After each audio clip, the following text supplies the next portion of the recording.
Hello जी।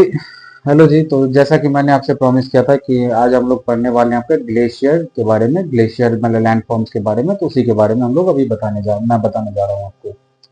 तो मतलब सबसे पहले आप लोग देख लीजिए कि ग्लेशियर क्या होता है। तो देखिए कि जो मूविंग ऑफ आइस शीट जो होते हैं ना, मूविंग ऑफ आइस कैप जो होते हैं, मतलब कि downward due to gravity of earth, ठीक है। तो उसको हम लोग कहते हैं आपका glaciers. The moving ice mass down slope under the impact of gravity is called glaciers. ये हो गया। इसको आप ऐसे समझो कि ये ना बर्फ की एक नदी टाइप की है, रिवर ऑफ आइस जो है सो, ठीक है। अब मतलब कि जब बहुत ज्यादा स्नोफॉल एक जगह पे हो जाए या बहुत ज्यादा स्नो फॉर्मेशन हो एक जगह पे ड्यू टू नेगेटिव टेम्परेचर, कहिए कि बहुत ज्यादा मतलब लोएस्ट टेम्परेचर में अगर बहुत ज्यादा स्नो बन रहा है तो वो क्या करता है, डाउनवर्ड मूव करने लगता है due to gravity of earth. तो इसको हम लोग कहते हैं आपका ग्लेशियर। अब ऐसे समझिए कि 10% ऑफ जो अर्थ है ना, आपका अर्थ का सरफेस, वो आपका अभी भी कवर्ड है आपका ग्लेशियर से। ग्लेशियर मतलब बर्फ शीट से ढका हुआ है, आपका आइस से ढका हुआ है। और लगभग में 2 to 3 मिलियन से अप्रोक्सीमेटली 20 लाख साल से 30 लाख साल तक जो है, सो मतलब से 1/3, मतलब कि आप समझो 66% के आसपास हो गया, या समझिए 70% जो पूरा अर्थ था वो आपका इससे ढका हुआ था, ठीक है। अब इसके बाद देखिए तो ग्लेशियर जो है ना आपका ज्यादातर फॉर्म हुआ है, मतलब आपका एक्यूमुलेशन ऑफ आइस एवं स्नो लाइन। तो देखिए स्नो लाइन क्या होता है वो समझिए। स्नो लाइन होता है ना एक बाउंड्री आपका, जहां पे परमानेंट स्नो होगा और टेम्पोररी स्नो होगा। मान लीजिए कि ये एक ऐसा बाउंड्री है कि स्नो जैसे आपका क्लाइमेट की वजह से, वेदरिंग की वजह से, और भी जो रीजन है आपका उसकी वजह से, मतलब अगर ऊपर में स्नोफॉल हो गया तो ये जमा हो गया, और ये नीचे का जो मतलब है ना आपका, ये परमानेंट रहेगा। मतलब कि अभी तक अर्थ पे इतना टेम्परेचर बिलो हुआ ही नहीं है कि इसके नीचे का आइस शीट जो है सो आपका मेल्ट कर पाए। तो इसके ऊपर ही जमा होता है और यही पिघलता रहता है। तो ये लाइन जो है ना बीच का बाउंड्री, परमानेंट और टेम्पोररी स्नो के बीच में, उसको कहते हैं हम लोग स्नो लाइन। तो वही लिखा हुआ है आपका कि glaciers are form due to accumulation of ice above snow line under extreme climate. Extreme climate तो पता ही होगा आपको। एक्सट्रीम क्लाइमेट मीन्स होता है आपका कि गर्मी में बहुत ज्यादा गर्मी और ठंड में बहुत ज्यादा ठंड। तो मतलब बहुत ज्यादा ठंड की बात हो रही है यहाँ पे, ठीक है। हमारे दिल्ली का क्लाइमेट भी एक्सट्रीम क्लाइमेट है, ठीक है। लेकिन मतलब कि आप समझो कि ये एक्सट्रीम क्लाइमेट जो है उस एरिया का जहाँ पे मतलब कि जो सबसे, मान लीजिए कि जो हॉटेस्ट मंथ होगा वहां का टेम्परेचर पे भी जो परमानेंट स्नो है ना वो मेल्ट नहीं हो रहा है। तो मतलब कि उसके बारे में हम लोग बात कर रहे हैं। स्नो लाइन वही है, boundary between permanent snow and temporary snow. अब उसके बाद आपका देखिए the area of accumulation of huge volume of ice are called snow fields which generate glaciers of different dimension, ठीक है। जाहिर सी बात है, स्नो जो आपका एक जगह पे बहुत ज्यादा वॉल्यूम जो है सो अगर स्नो का जमा हो जाए तो क्या होगा आपका, कि उसको कहते हैं हम लोग स्नो फील्ड्स। और ये जो है सो मतलब कि ये जो डिफरेंट टाइप के ग्लेशियर होते हैं उसके डायमेंशंस को मेजर करता है। डायमेंशन तो आपको पता ही होगा, मतलब इसका मतलब जो किनारा सब है, एजेस जो है, मतलब लेंथ ब्रेथ हाइट, ये सब सारा आपका थिकनेस सब है, उसके बारे में बात हो रही है। डायमेंशंस को समझना कैसे समझिए, अगर वन डायमेंशनल है तो ओनली हैविंग लेंथ, सिर्फ लेंथ होगा। टू डायमेंशनल है तो आपका लेंथ और ब्रेथ होगा, और थ्री डायमेंशनल है तो आपका लेंथ ब्रेथ और हाइट भी होगा, ठीक है। तो उसके बारे में ये डायमेंशन को करता है। देखिए फर्न और नीव किसको कहते हैं, एक ही चीज है आपका। मतलब बोल रहा है कि semi compacted snow due to weight of overlying snow is transformed into granular snow of denser form. Such granular snow is called fern or नीव।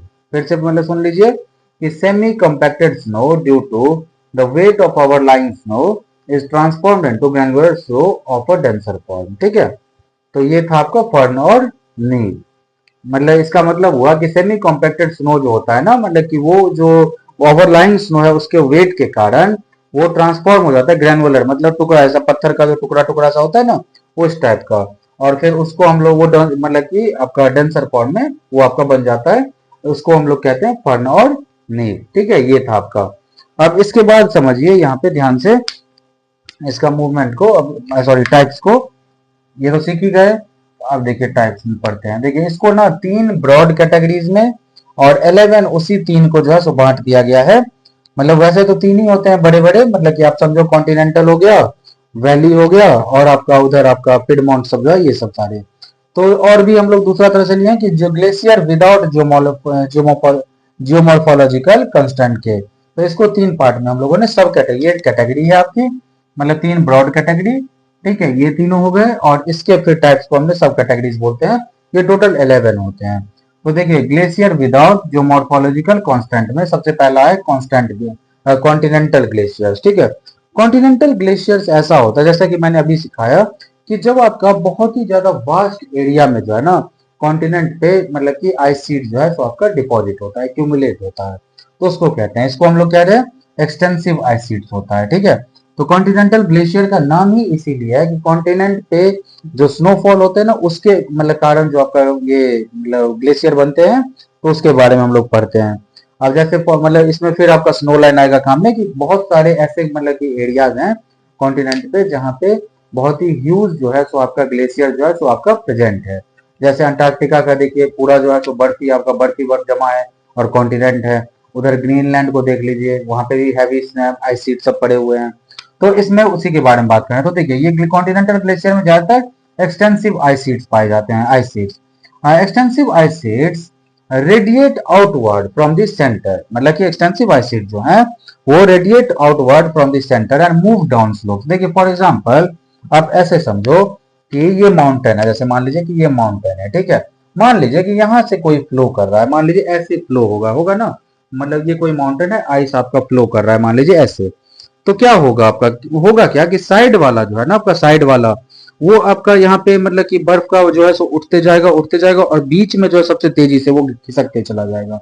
तो यही होता है आपका एक्सटेंसिव आइसेट्स में कि किनारे वाला जो है ना मतलब कि वो क्या होगा आपका, मतलब कि किनारे वाला इसके बीच में चलते जाएगा और मतलब कि बीच वाला जो पार्ट है ना वहां पे ह्यूज आपका यहाँ पे क्या होगा आपका डाउन स्लोप की तरफ मूवमेंट होगा। तो वही बोल रहा है कि extensive ice sheets radiate outward from the centre, मतलब कि वो आ गया देखिए बीच में जो आपका ज्यादा हो गया तो ये इस साइड से आपका फ्लो करने लगा और यहाँ पे थोड़ा सा धंस गया, फिर साइड वाला आएगा इसमें फिर मूव करेगा, तो ये चलते ही रहता है, ठीक है। उसी को फिर बोल रहा है ड्यूरिंग प्लिस्टोसेन आइसे मतलब ice age extensive ice sheets moved from, और देख लीजिए आपका कि लेब्राडोर जो है सो आपका और की वाइटिन जो है आपका वहां से north America, half of north American continental की बात हो रही है आपका, नॉर्थ अमेरिका कॉन्टिनेंट की तरफ मूव करता था ये, ठीक है, मूव करने लगा। टूडे बिगेस्ट कॉन्टिनेंटल आइसेट्स, ये जो है ना बहुत ज्यादा स्टीप हो गया, इतना स्टीप वाला नहीं लीजिएगा। मूवमेंट जो होता है ना वो आपका डाउन स्लोप से, मतलब कि मान लीजिए कि ऐसा अगर ऐसा भी पार्ट होता आपका, ठीक है, तो जाहिर सा बात है ना डाउन तो ये तो ऐसे ही जाएगा ना। तो उसी के बारे में बोल रहा है कि लेब्राडोर से क्यूबाटिन की मतलब से और आपका नॉर्थ अमेरिका की तरफ मतलब मूव करके कवर कर रहा था। और बोल रहा है कि आज का जो है जो सबसे बड़ा जो मैंने आपको पहले ही बता दिया कि अंटार्कटिका में और ग्रीनलैंड में बहुत बड़े आइस शीट्स हैं, छोटे छोटे आपका आर्कटिक में, कनाडा में, आइसलैंड में और फिर नॉर्वे में, ये सब में पाया जाता है, ठीक है। अब आगे बता रहा हूँ आपको, कंफ्यूजन ये मत रखिएगा कि हिमालय में क्यों नहीं है, हिमालय में भी है लेकिन वो वैली वाला है आपका माउंटेन या अल्पाइन ग्लेशियर जो होता है ना उस टाइप का, ठीक है, हमारे यहाँ पे। तो मतलब कि इसका हाँ ये है आपका कि मतलब अंटार्कटिका में जो आइस शीट है परमानेंट वाला वो फैला हुआ है 8 मिलियन स्क्वायर किलोमीटर में, ठीक है। और ग्रीनलैंड में आपका 1.3 मिलियन स्क्वायर किलोमीटर में पाया जाता है, ठीक है। तो चलिए अब हम लोग पढ़ते हैं आपका आगे का।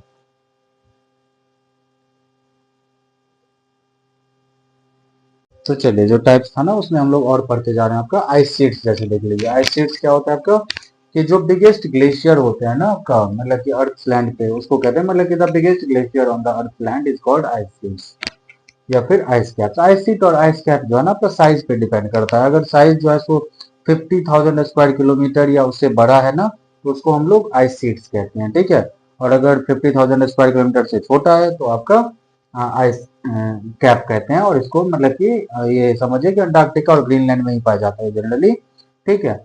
और मतलब कि ये जो आपका मतलब कि दो है आपका रोसेस सेल्फ और रोमे फिकनर, मतलब कि ये दोनों भी आपका मतलब कि अंटार्कटिका के ही ग्लेशियर्स हैं, तो वही आपका आइस शीट्स में।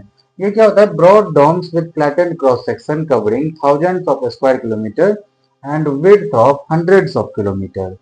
They submerge underlying topography.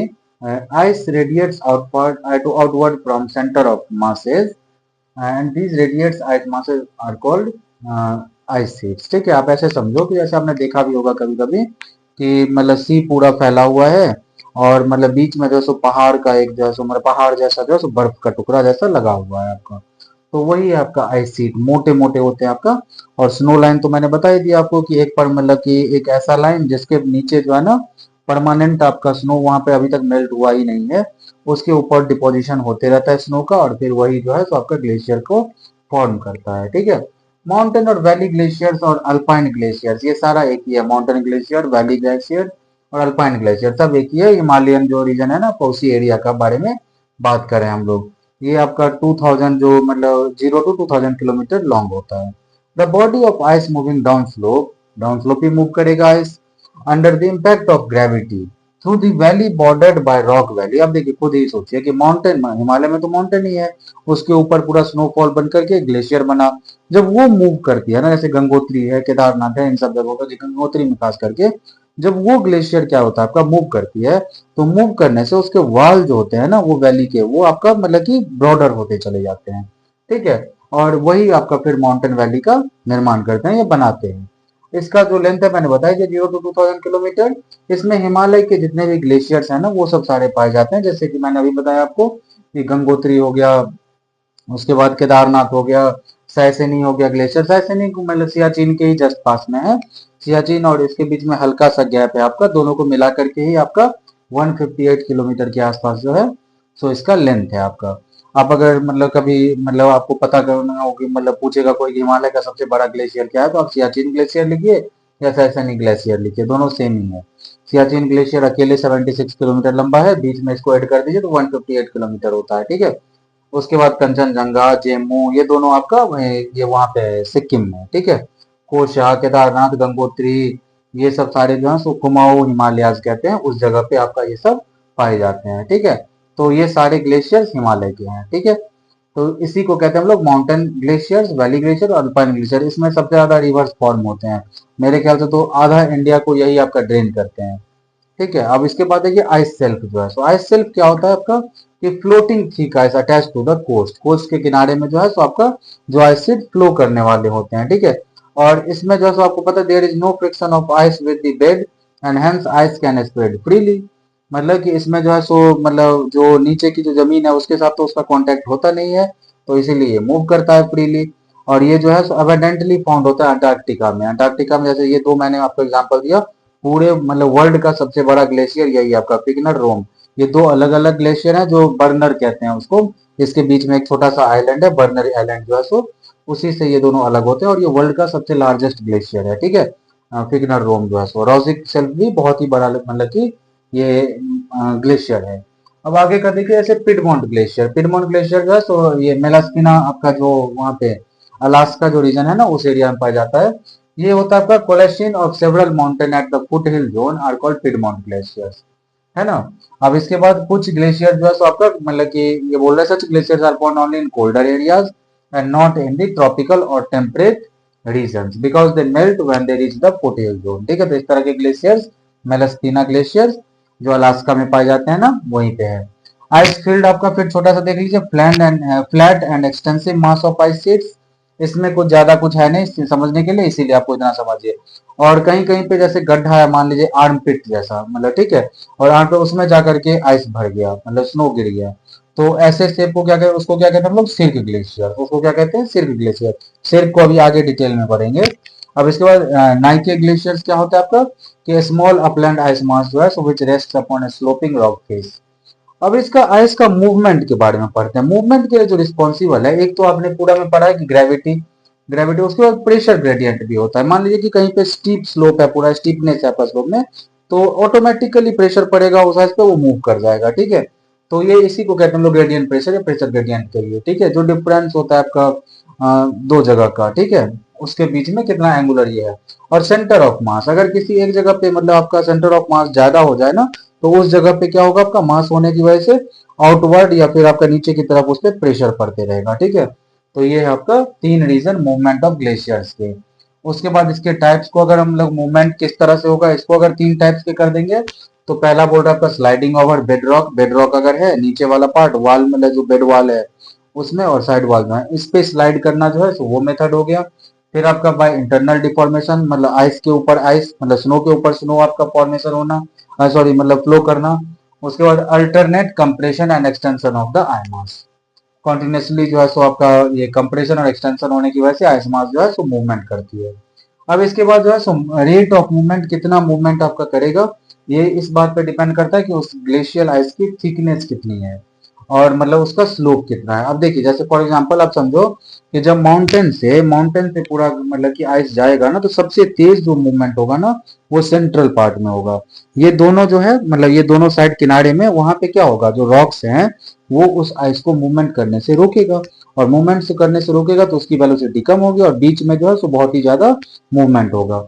अब देखिए जब आपका आइस कोई नीचे मतलब निकलते चला जा रहा है, तो उसके बीच में आने वाले जो रॉक्स है ना उसको वो ब्रेक करता है, तोड़ देता है। तो इसको हम लोग कहते हैं प्लकिंग।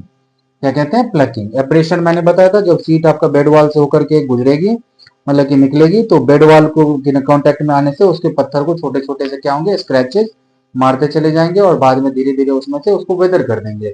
तो यही प्रोसेस है आपका एब्रेशन। और पॉलिशिंग आपका पूरा प्लेन टाइप का करते चले जाएंगे ना रॉक्स के, साइड के वाल को, बेड वाल को, सब कुछ अपने में ही उसको, तो उसको कहते हैं हम लोग। कोई को मतलब मान लीजिए ऐसा रॉक्स आया जिसका क्या किया, अपर लेवल उसका हटा दिया, तो ये सब सारे पॉलिशिंग में आ जाते हैं, ठीक है। और यही सारे बेड वाल और साइड वाल को इरोड कर करके फिर एक डिपोजिशन करके लैंडफॉर्म बनाते हैं। तो अब हम लोग पहले इरोजनल लैंडफॉर्म पढ़ेंगे, फिर डिपोजिशनल लैंडफॉर्म पढ़ेंगे, ठीक है। आगे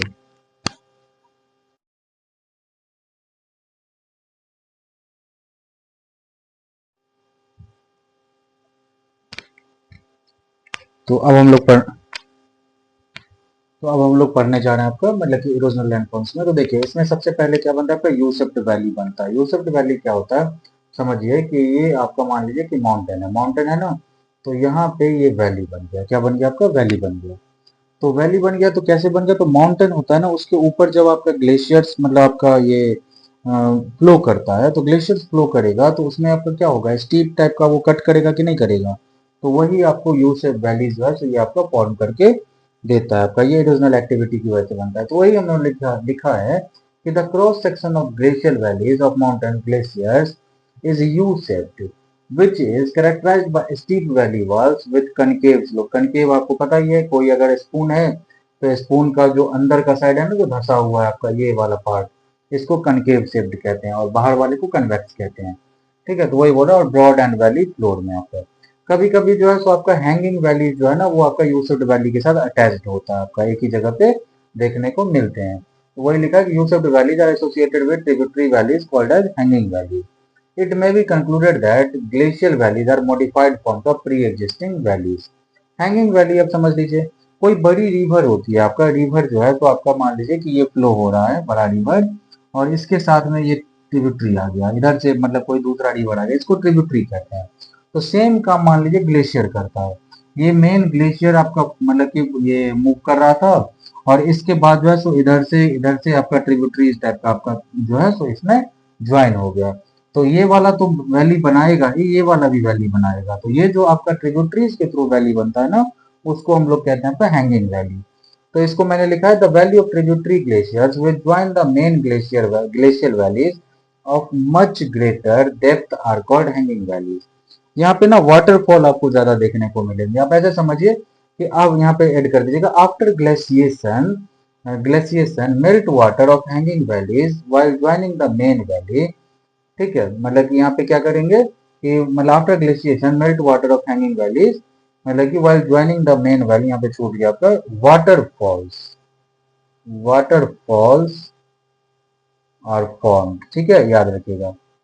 अब यहाँ पे कि अब क्या होता है, इसको दो ओपिनियन है आपका। एक जो है ना, एक मतलब जो मतलब थॉट है आपका, वो सोचता है कि हाँ ट्रिब्यूटरी के थ्रू ही हैंगिंग वैली बना हुआ है, और एक मानता है कि प्री एग्जिस्टिंग वैलीज थे जिसमें मेन ट्रिब्यूटरी आपका, मेन जो आपका ये ग्लेशियर है ना वो मतलब कि ये फ्लो हुआ, और उसके थ्रू जो है सो हैंगिंग वैली का मतलब कि निर्माण हुआ, मतलब बना ये।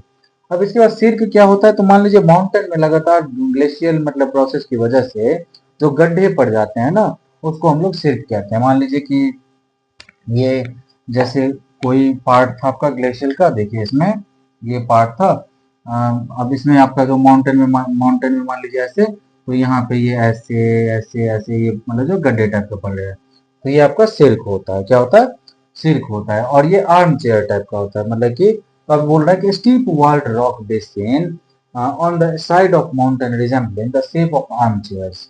ठीक है, ये एक एंड से आपका मतलब ओपन होता है और दूसरा साइड से फ्लैट होता है।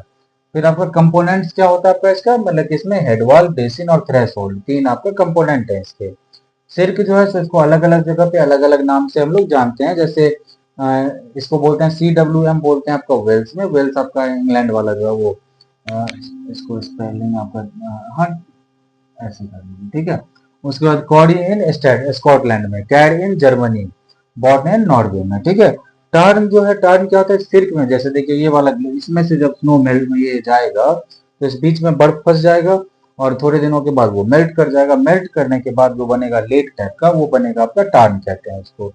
फिर क्या होता है सेम सिचुएशन आप समझिए कि जब आपका सेवरल सिर्क जो है सो इरोड करता है माउंटेन को और फॉर्म करता है ट्रायंगुलर, ये इस टाइप का ट्रायंगुलर बना ना, ट्रायंगुलर फेसेटेड पीक फॉर्म, ठीक है। ऐसे समझ लीजिए कि कोई माउंटेन था, ठीक है, इसको इरोड करके मान लीजिए कि इसका ये हाल बच गया, इसको ना दुबला पतला कर दिया आपका, दुबला पतला ऐसे, ठीक है। तो ये जो पार्ट आपका स्टीप वाला है ना, इसको हम लोग क्या कहते हैं आपका हॉर्न। ये एक्चुअली में हॉर्न का शेप का हो गया, तो ये हॉर्न है, ठीक है, इस टाइप से। कोल पास क्या होता है, मान लीजिए कि दोनों साइड से इसको मतलब कि क्रीक जो है सो आपका इसको धसाते धसाते इधर से भी ये पूरा जो है सो एरिया को नीचे से खाली कर दिया। तो इसको कहते हैं हम लोग पोल और पास से। जब दो सिर्क जो है सो माउंटेन के अपोजिट साइड में प्रेजेंट होते हैं और दिनों दिन वो डीपर होते चले जाते हैं और दोनों ज्वाइन हो जाते हैं, तो इसको कहते हैं हम लोग पोल और पास। ये ना मतलब कि वेरियस ट्रांसपोर्टेशन को सपोर्ट करता है आपका, एल्प्स में देखने को बहुत सारे मिलते हैं।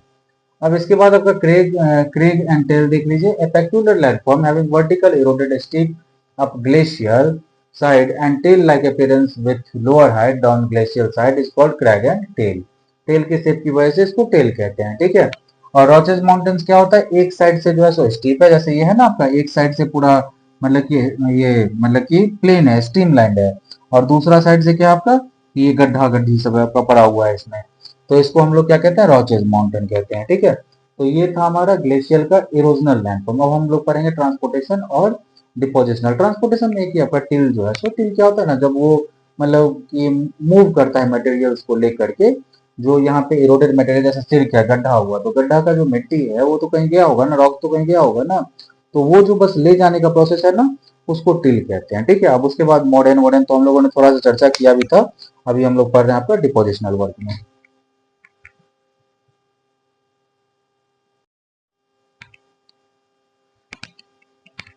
तो अब हम लोग पढ़ने वाले हैं आपको डिपोजिशनल जो है, तो अब हम लोग पढ़ने वाले हैं डिपोजिशंस के बारे में। तो देख लिए डिपोजिशनल लैंडफॉर्म में क्या बनता है। सबसे पहले ट्रांसपोर्टेशन में टिल।